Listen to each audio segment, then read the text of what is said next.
The stagecoach lurched to a stop in front of the general store in Casa Grande, Arizona Territory, and when the door opened, Isaac Porter saw her stumble out like a wounded animal seeking shelter, her dress torn at the shoulder, her eyes darting around the dusty street as though expecting a blow from any direction.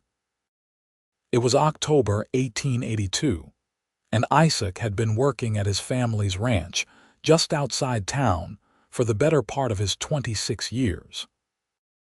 He had seen plenty in his time, cattle rustlers and drought, and the occasional gunfight, but something about the way this woman moved, the way she flinched when the driver reached to help her with her single battered trunk, made his chest tighten. She was young, maybe 22 or 23, with dark hair that had come loose from its pins and hung in tangles around a face that might have been beautiful if it were not so haunted. Isaac set down the supplies he had been loading onto his wagon and walked across the street. The driver had already deposited her trunk and climbed back up to his seat, clearly eager to be on his way. The woman stood there in the afternoon sun, one hand gripping the handle of her trunk, the other pressed against her ribs as though she were holding herself together. "Madam," Isaac said, keeping his voice soft and his distance respectful, "you look like you could use some help."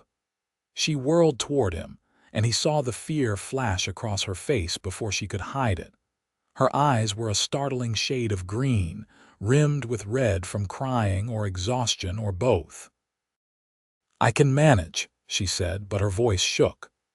"I am sure you can," Isaac replied, not moving any closer.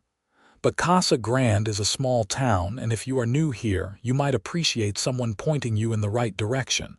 Were you meeting someone?" The woman's face crumpled slightly, and she pressed her lips together as though physically forcing back tears. "I was supposed to meet my aunt," she said finally, "Martha Bennett, but the driver said she passed away 3 weeks ago. I did not know. The letter I received must have been sent before." Isaac felt a pang of sympathy. He had known Martha Bennett slightly, a kind woman who had run a boarding house until her heart gave out. "I am sorry for your loss," he said. "Miss Bennett was a good woman." The stranger nodded, blinking rapidly. "I am Diana," she said. "Diana Bennett." "Martha was my mother's sister." "Isaac Porter," he said, touching the brim of his hat. "My family has a ranch about 5 miles out of town. Look, Miss Bennett, I do not mean to overstep, but you look like you have had a rough journey. There is a hotel just down the street, the Desert Rose. The owner, Mrs. Chen, is a decent woman. She will give you a fair price on a room while you figure out what you want to do." Diana looked down the street in the direction he pointed, then back at her trunk, then at him. He could see her weighing her options, trying to decide if she could trust him. Finally, she nodded. "Thank you," she whispered. Isaac picked up her trunk as though it weighed nothing, which it nearly did, and started walking toward the hotel. Diana followed a few steps behind, and he could feel her eyes on him, watching for any sudden movement. When they reached the Desert Rose, a modest 2-story building with a covered porch, he set the trunk down gently and stepped back. "Mrs. Chen," he called through the open door. A small Chinese woman in her 50s appeared, wiping her hands on her apron. "Isaac Porter," she said with a warm smile. "What brings you here?" "This is Miss Diana Bennett," Isaac said. "She just arrived on the stage. Her Aunt Martha passed and she needs a room." Mrs. Chen's expression shifted to one of sympathy. "Oh, you poor dear. Yes, of course. Come in, come in.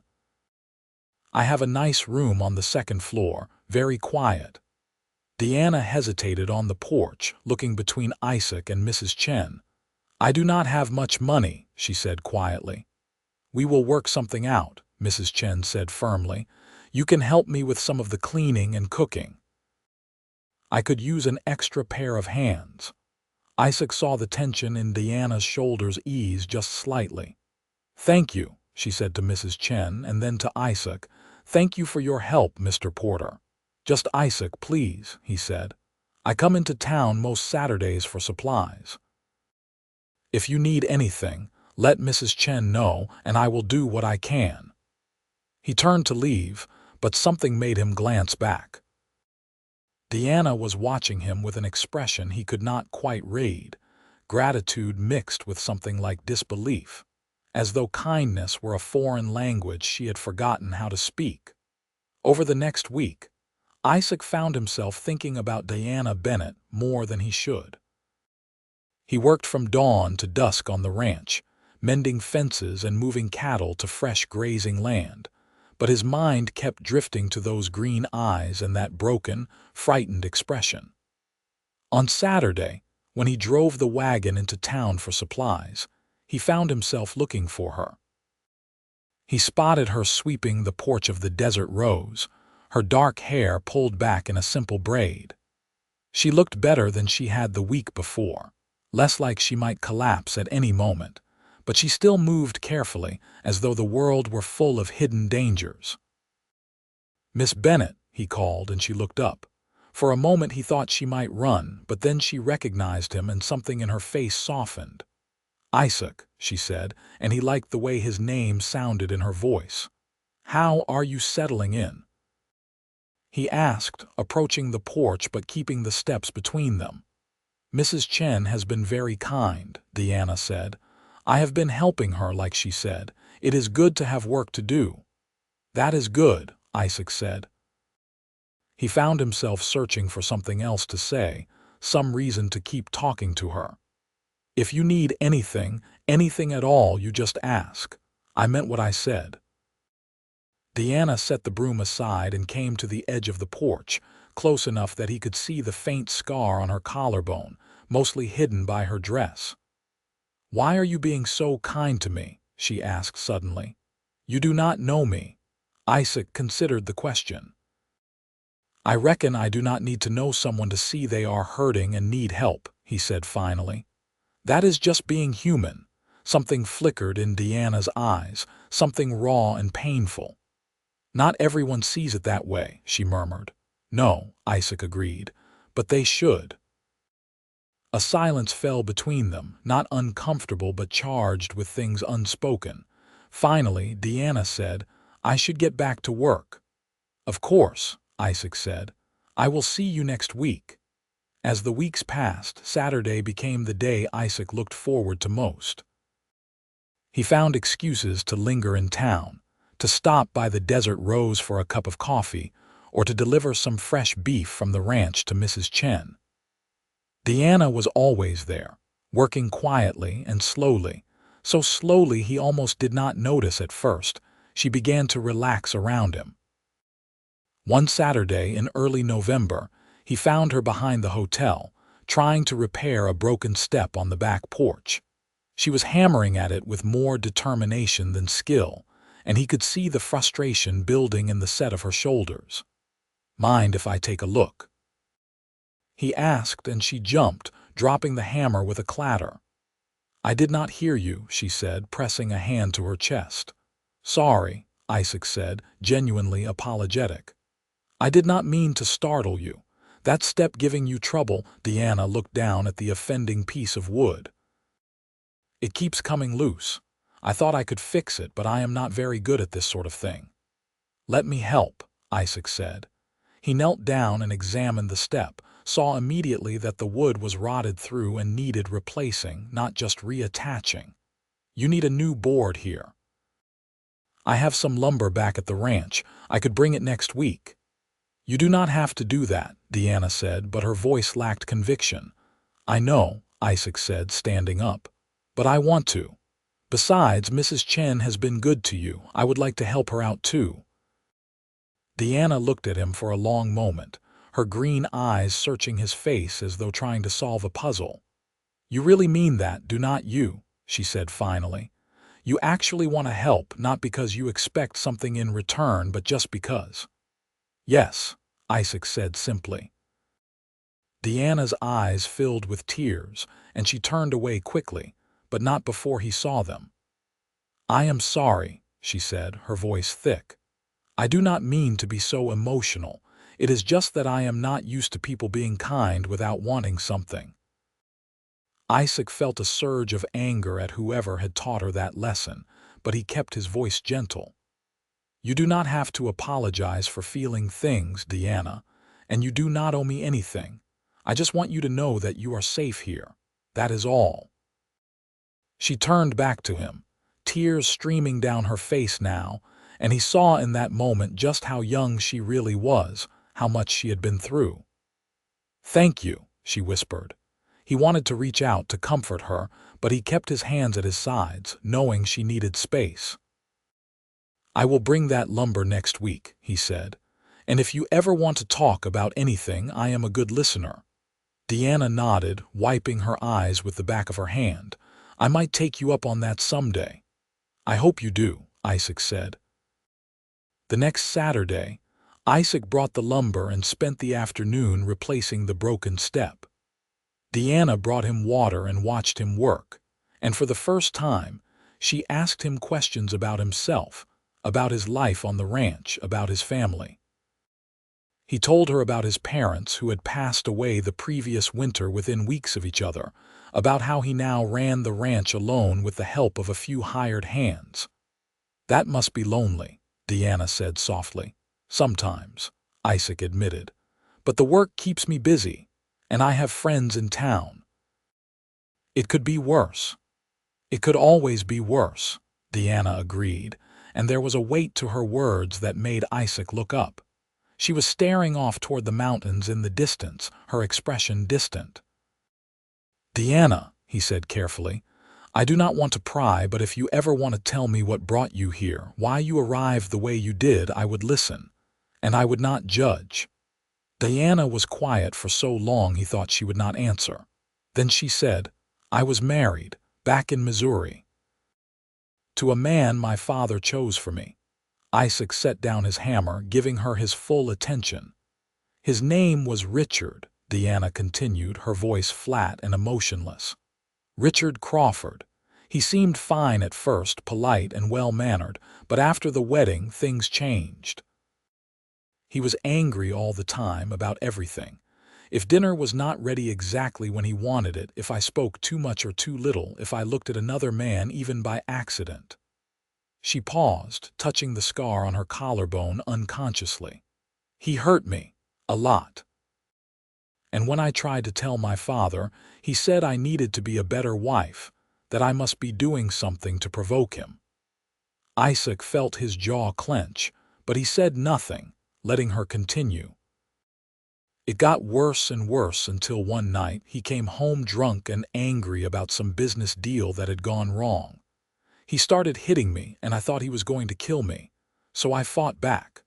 I grabbed a candlestick and hit him with it, hard enough to knock him down. Then I ran. I packed a bag and left that same night. I had the letter from my Aunt Martha saying I could come stay with her if I ever needed to, so I used all the money I had hidden away to buy a ticket on the first stage heading west." "Does he know where you are?" Isaac asked, his voice tight. "I do not think so," Diana said. "I used my maiden name when I bought the ticket, and I told the driver to let me off in Tucson first, then caught another stage to Casa Grande. I tried to cover my tracks, but I am always afraid he will find me somehow." Isaac stood up and moved closer to her, slowly enough that she could step back if she wanted to. She did not. "Diana," he said, looking directly into her eyes, "I promise you, as long as I am breathing, no one is going to hurt you again. If this Richard Crawford shows up here, he will have to go through me first." "You should not make promises like that," Diana said, but her voice was trembling. "You do not know what he is like. He is mean and he is dangerous." "I do not care," Isaac said firmly. "You are safe here. You are safe with me. I will make sure of it." Diana burst into tears then, and without thinking, Isaac pulled her into his arms. She stiffened for a moment and he started to pull back, but then she collapsed against him, sobbing into his chest. He held her gently, one hand on her back, the other cradling her head, and let her cry until she had no tears left, When she finally pulled away, her face was red and blotchy, but she looked lighter somehow, as though sharing the burden had eased some of its weight. "I am sorry," she said. "I am getting your shirt all wet."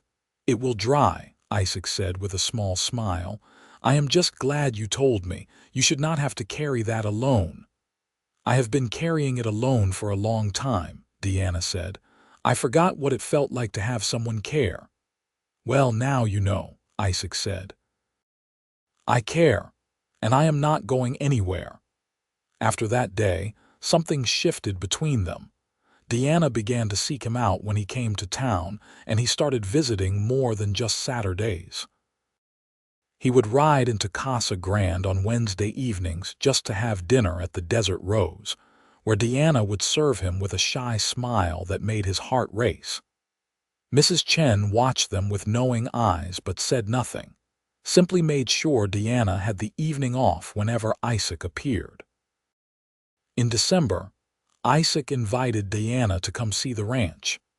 "I know it is not much," he said, "but I thought you might like to get out of town for an afternoon. I could pick you up in the morning and have you back before dark." Diana hesitated, and he could see the fear and the longing warring in her eyes. "I would like that," she said finally. "Yes, I would like that very much." The day he brought her to the ranch was cold and clear, the kind of winter day that made the desert landscape look sharp and beautiful. Diana sat beside him on the wagon seat, bundled in a shawl Mrs. Chen had lent her, and gazed around with wide eyes. "It is so big," she said.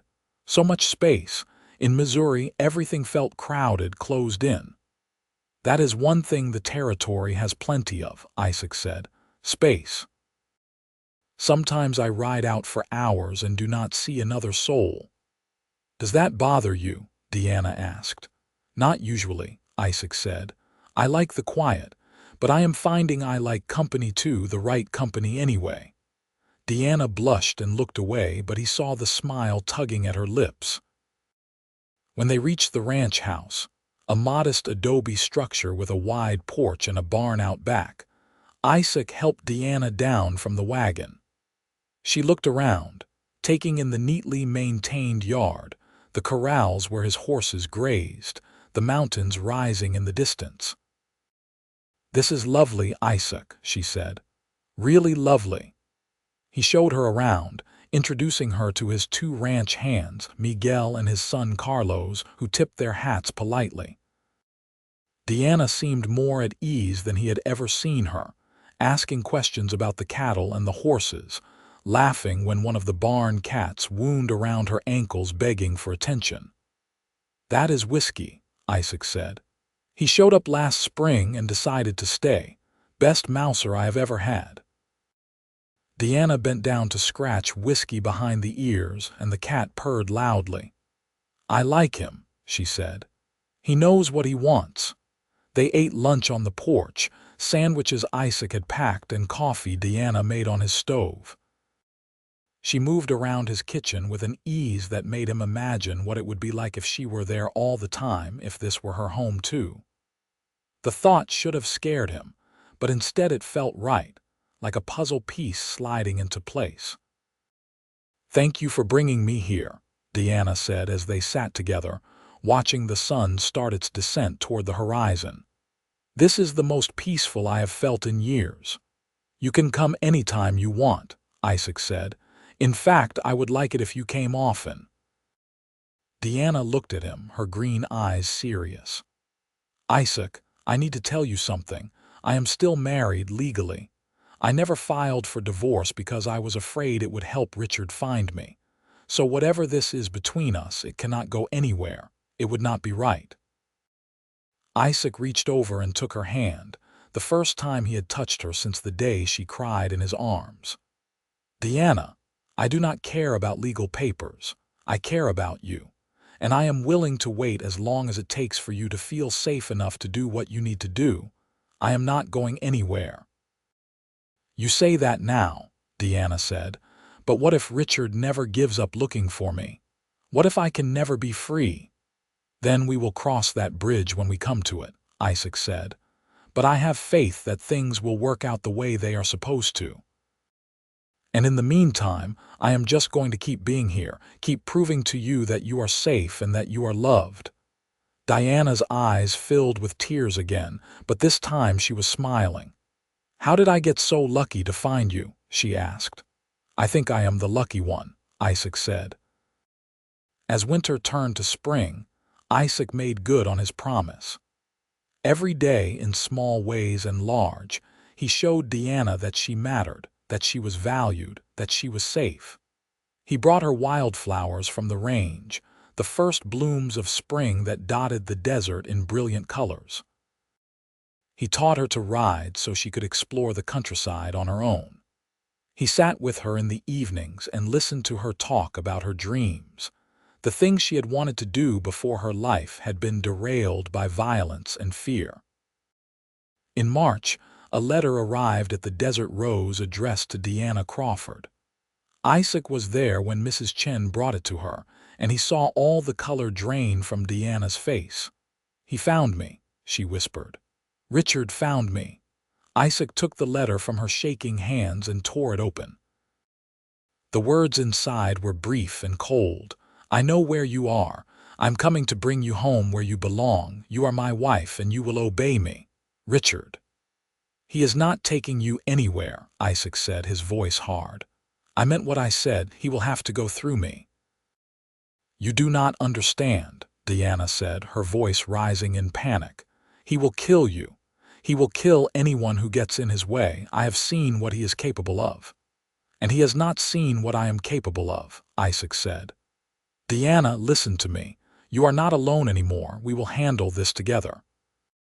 I will talk to Sheriff Morrison, make sure he knows what is going on, and you will stay at the ranch with me where I can protect you."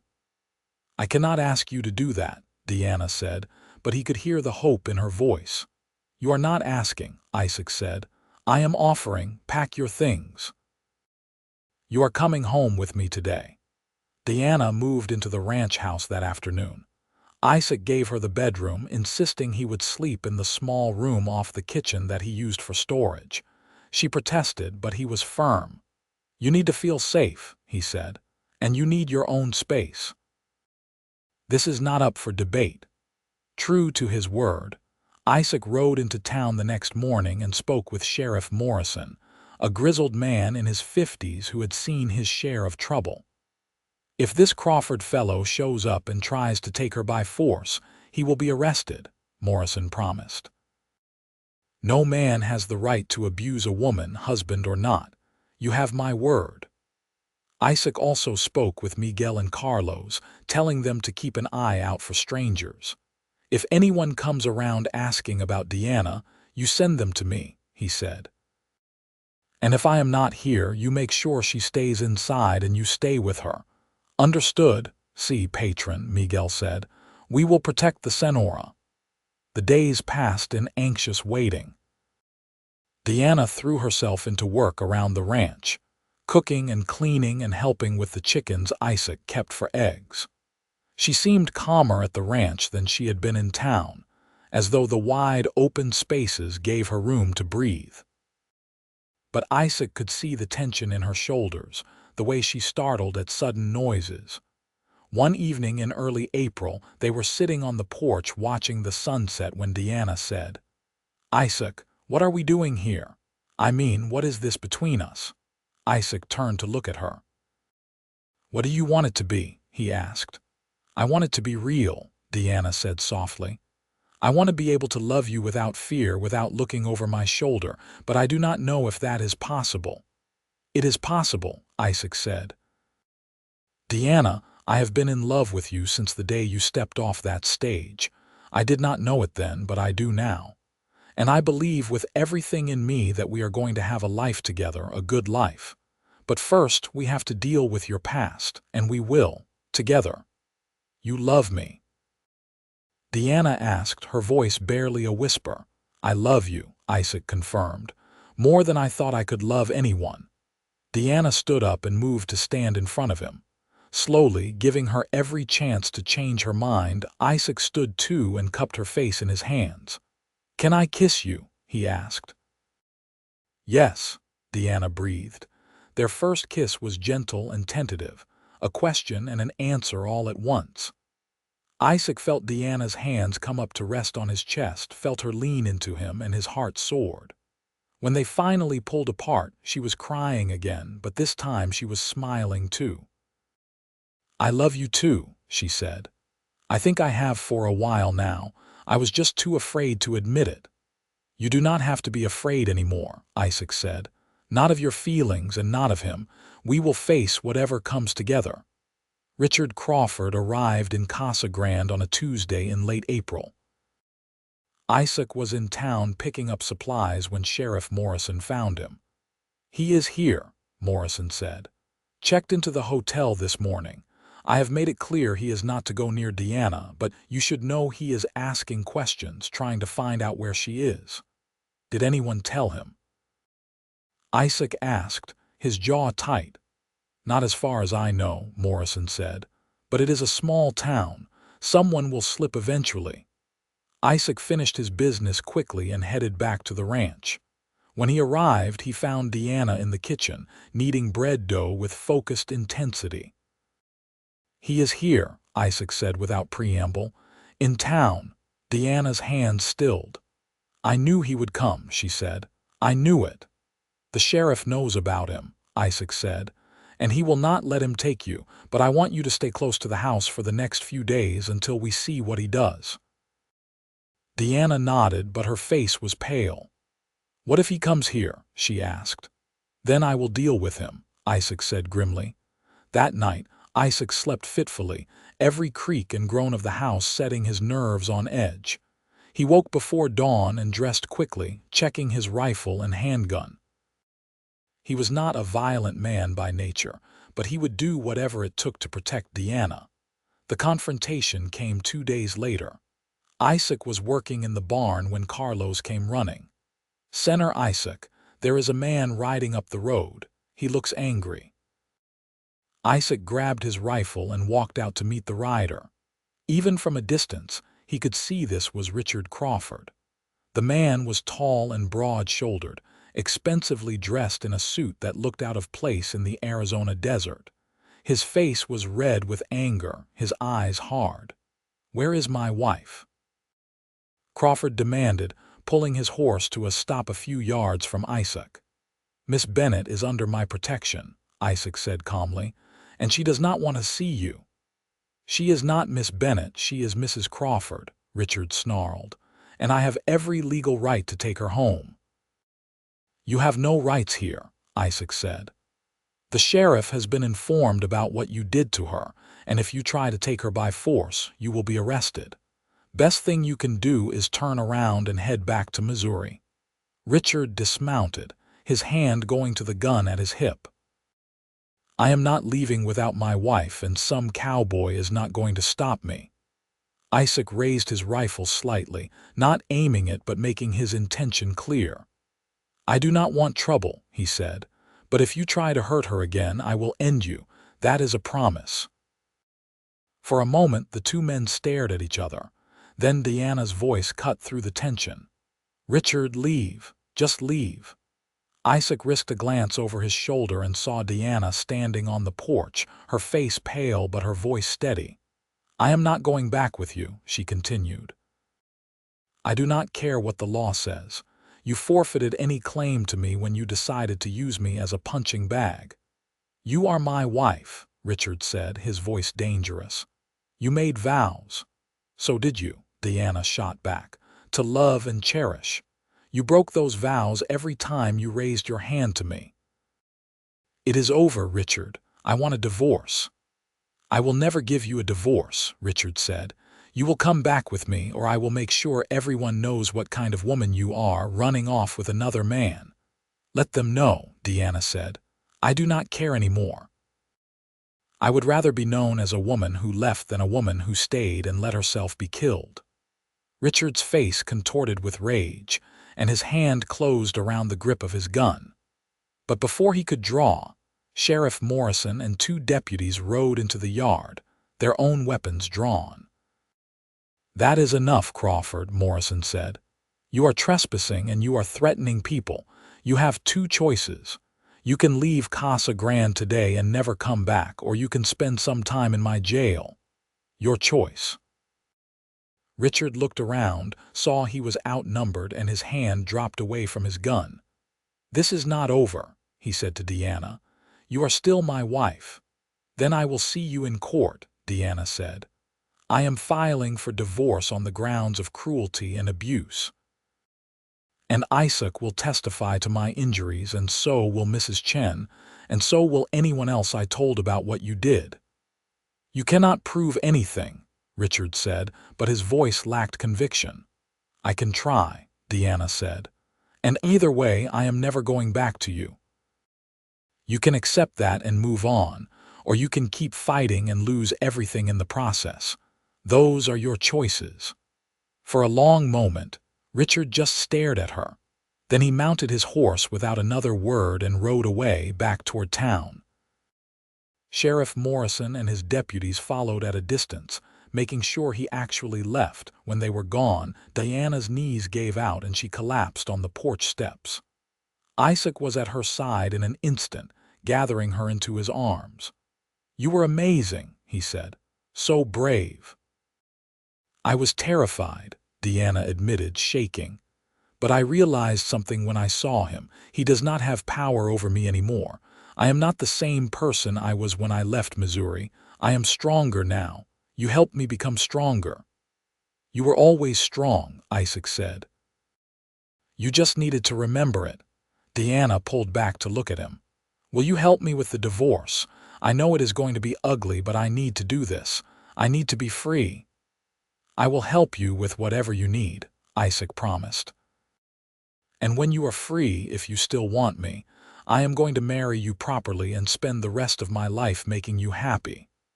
"I want that," Diana said. "I want that more than anything." The divorce process was indeed ugly. Richard contested it from Missouri, dragging it out for months with legal maneuvers and character assassination. But Diana had allies now. Mrs. Chen testified about the state Diana had been in when she arrived. A doctor in Tucson who had examined her on her journey west provided a written statement about her injuries. And Isaac stood by her through every hearing, every deposition, every setback. Finally, in September of 1883, nearly a year after Diana had arrived in Casa Grande, the divorce was granted. The judge, a stern man who had seen too many women trapped in abusive marriages, ruled that Richard's cruelty was more than sufficient grounds and that Diana owed him nothing. When Diana received the papers, she and Isaac were sitting on the porch of the ranch house, watching the stars come out. She read the document 3 times as though she could not quite believe it was real. Then she set it aside and turned to Isaac with tears streaming down her face. "I am free," she whispered. "I am really free." Isaac pulled her close and kissed her forehead. "Yes, you are. And now, if you are willing, I would like to ask you something." He stood up and, to Diana's shock, got down on one knee. From his pocket, he pulled a simple gold band. "Diana Bennett, I have loved you from the moment I saw you. You have made me happier than I ever thought possible. Would you do me the honor of becoming my wife?" Diana laughed and cried at the same time. "Yes," she said. "Yes, 1,000 times yes." They were married 2 weeks later in a small ceremony at the Mission Church in Casa Grande. Mrs. Chen stood up for Diana, and Sheriff Morrison served as Isaac's best man. Miguel and Carlos and their families attended, as did most of the town, all of whom had watched Diana transform from a frightened, broken woman into someone strong and whole. As they exchanged vows, Isaac looked into Diana's eyes and saw his future, saw children running through the ranch house, saw growing old together on that porch under the Arizona stars. And when the priest pronounced them husband and wife, he kissed her with all the love and promise in his heart. The first year of their marriage was everything Isaac had hoped for and more. Diana threw herself into ranch life with enthusiasm, learning to help with the cattle and the horses, turning the house into a real home with curtains and rugs and the smell of fresh bread always in the air. They laughed together, worked together, and fell deeper in love with each passing day. In the spring of 1884, Diana told Isaac she was pregnant. He swept her up in his arms and spun her around, both of them laughing with joy. "I am going to be a father," he kept saying. "I cannot believe it." "Believe it," Diana said, her face glowing. "We are going to have a baby." The pregnancy was not easy. Diana suffered from terrible morning sickness in the early months, and as she grew larger, the Arizona heat became oppressive. But Isaac was there every step of the way, bringing her cool water and helping her with tasks that became too difficult, reading to her in the evenings when her back ached too much to sleep. On a cold January morning in 1885, with Mrs. Chen serving as midwife and Isaac pacing nervously outside, Diana gave birth to a healthy baby boy. They named him James after Isaac's father, and when Isaac held his son for the first time, he wept with gratitude for the life he had been given. Diana proved to be a natural mother, patient and loving even during the sleepless nights and difficult moments. And Isaac discovered a capacity for tenderness he had not known he possessed, rocking James to sleep, singing him songs his own father had sung. As James grew from infant to toddler, Diana and Isaac's life took on a comfortable rhythm. They were not wealthy, but the ranch provided a good living, and they were rich in the things that mattered: love, laughter, family. Diana no longer flinched at sudden noises or looked over her shoulder in fear. The woman who had arrived broken and afraid had been replaced by someone confident and whole. In the summer of 1887, Diana became pregnant again. This time the pregnancy was easier, and in March of 1888, she gave birth to a daughter they named Rose, after the hotel where Diana and Isaac's story had truly begun. Rose had her mother's green eyes and her father's stubborn determination, and from the moment she was born, she had James wrapped around her tiny finger. Life continued in its beautiful, ordinary way.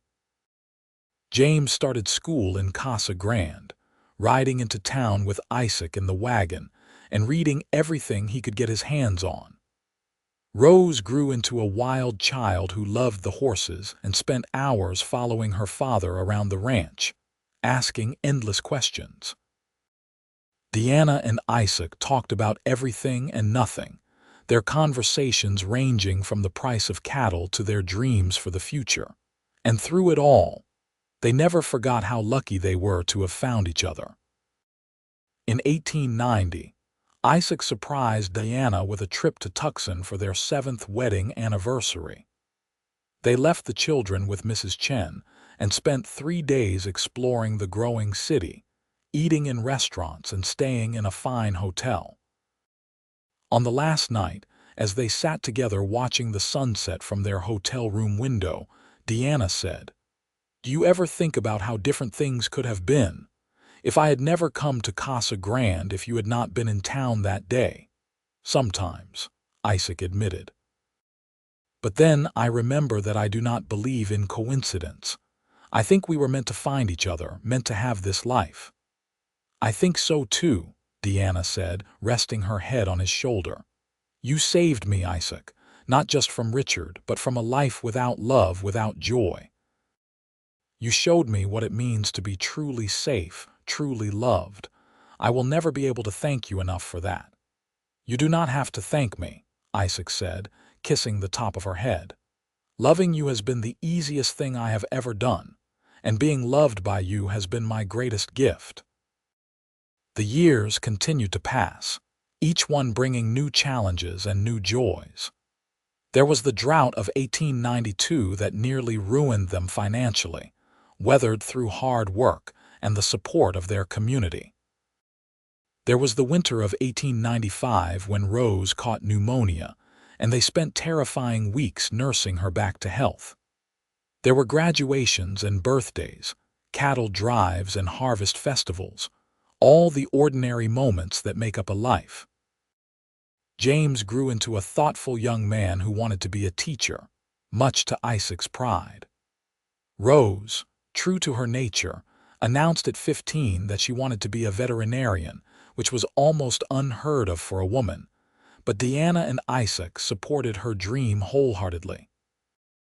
In 1900, when Isaac was 44 and Diana was 40, they sat on their porch on a warm summer evening and looked out over the ranch that had been their home for 18 years. James was away at college in Tucson, and Rose was in town staying with Mrs. Chen and helping her with the hotel, which Mrs. Chen had signed over to her in her will, planning for her eventual retirement. "Can you believe it has been 18 years since we got married?"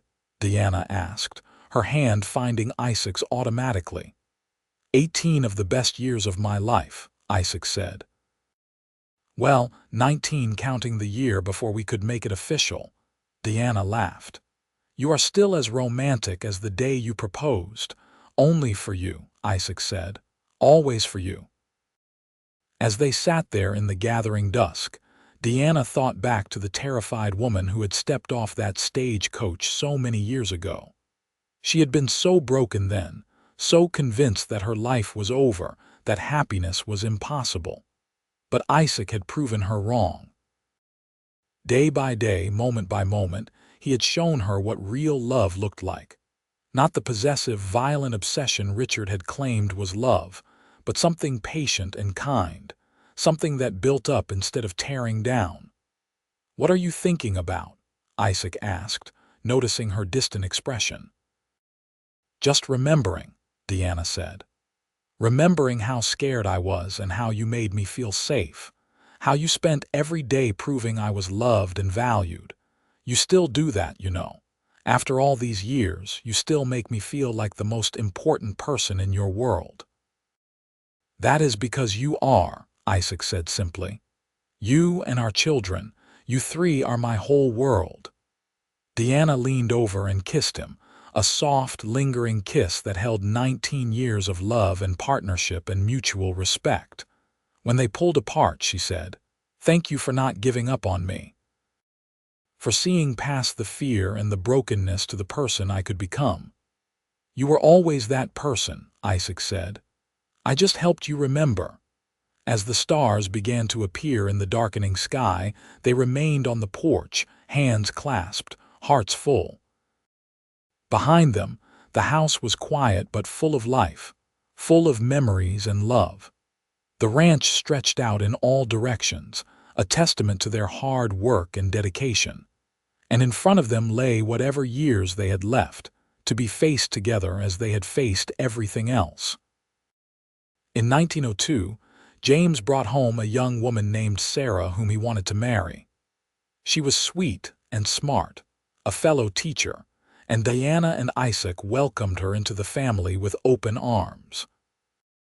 The wedding was held at the ranch, with half the town in attendance, and Diana cried happy tears as she watched her son begin his own journey. Rose, true to her stubborn nature, became one of the first female veterinarians in the territory, setting up practice in Casa Grande in 1905. She married a quiet rancher named Tom Peterson in 1907, and they settled on a spread adjacent to Isaac and Diana's land, close enough to visit often but far enough for independence. As Isaac and Diana moved into their 50s and then their 60s, they slowed down but never stopped. Isaac still rode out most mornings to check on the cattle, though he left more of the heavy work to the younger hands he employed. Diana still cooked and kept the house, though Rose and Sarah both insisted she should rest more. In the spring of 1915, when Isaac was 59 and Diana was 55, they became grandparents for the first time when James and Sarah had a son. Holding that baby, seeing the continuation of the family he and Diana had built, Isaac felt a profound sense of gratitude. He had been given so much more than he had ever dreamed possible. That summer, as they celebrated their 32nd wedding anniversary, Isaac and Diana took a trip back to the Desert Rose, which Rose now owned and ran with Mrs. Chen's guidance. They sat on the same porch where Isaac had first really talked to Diana all those years ago, and they marveled at how much had changed and how much had stayed the same. "You have any regrets?" Isaac asked Diana, a question he had never dared ask before. Diana thought for a long moment. "I regret the years I lost to fear and abuse," she said finally. "I regret that I did not leave Richard sooner. But everything that came after, from the moment I stepped off that stage and you offered to help me, I would not change a single thing. You gave me a life I never thought I could have, Isaac. A life full of love and safety and purpose. How could I regret any of that?" "I feel the same way," Isaac said. "Finding you, loving you, building this life together, it has been my greatest honor." They sat in comfortable silence for a while, watching the people of Casa Grande go about their business. The town had grown over the years, with more shops and a proper school and even a small hospital where Rose sometimes consulted. But the heart of it remained the same, a community of people looking out for each other. As the sun began to set, painting the sky in shades of orange and pink, Diana rested her head on Isaac's shoulder. "Promise me something," she said softly. "Anything," Isaac replied. "Promise me that no matter what happens, no matter how much time we have left, we will face it together, just like we have faced everything else." "I promise," Isaac said, kissing the top of her head. "Together always, until my last breath and beyond." The years continued to be kind to them. They watched their grandchildren grow, celebrated birthdays and holidays, marked the passage of time in laughter and love. There were sorrows, too. Mrs. Chen passed away peacefully in her sleep in 1918, and both Isaac and Diana mourned the woman who had been such a pivotal figure in their lives. Miguel retired in 1920, though he and his family remained close friends. But through it all, Isaac and Diana remained each other's constant. They still sat on the porch most evenings, still talked about everything and nothing, still looked at each other with the same love that had sustained them through nearly 4 decades together. In 1923, they celebrated their 40th wedding anniversary with a huge party at the ranch. All their children and grandchildren were there, along with friends from town and neighboring ranches. As Isaac stood to give a toast, he looked around at the assembled crowd and felt his heart swell. 40 years ago, I made a promise to this woman," he said, gesturing to Diana, who sat beside him with tears already streaming down her face. "I promised to love her, to cherish her, to spend every day proving she was safe and valued.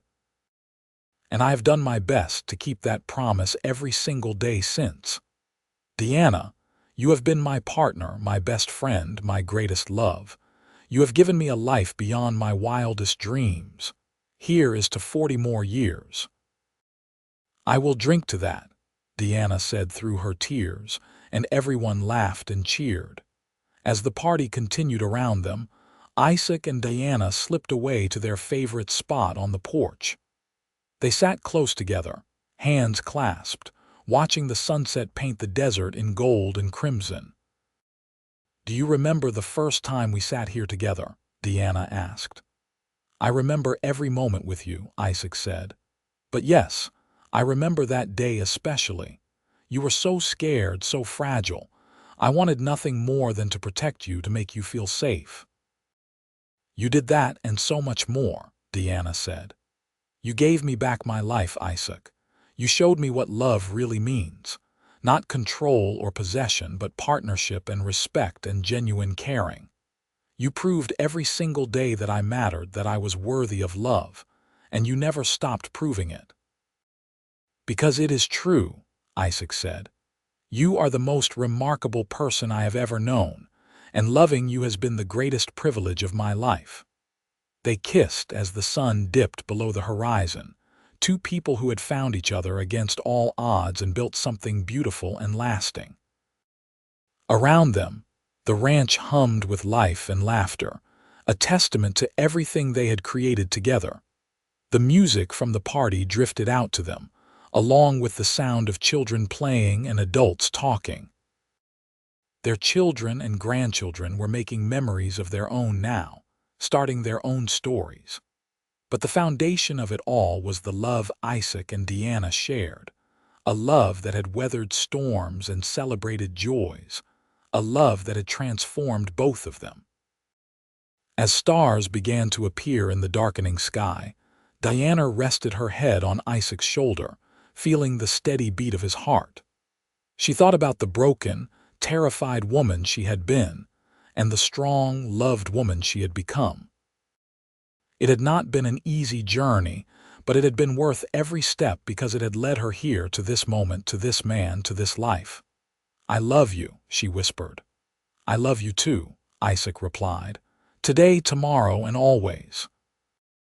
And there, on the porch of the ranch they had built together, surrounded by family and friends, Isaac and Diana Porter sat and watched the stars come out, their hands clasped, their hearts full, their love as strong as it had been on the day they married and would remain until their very last days together.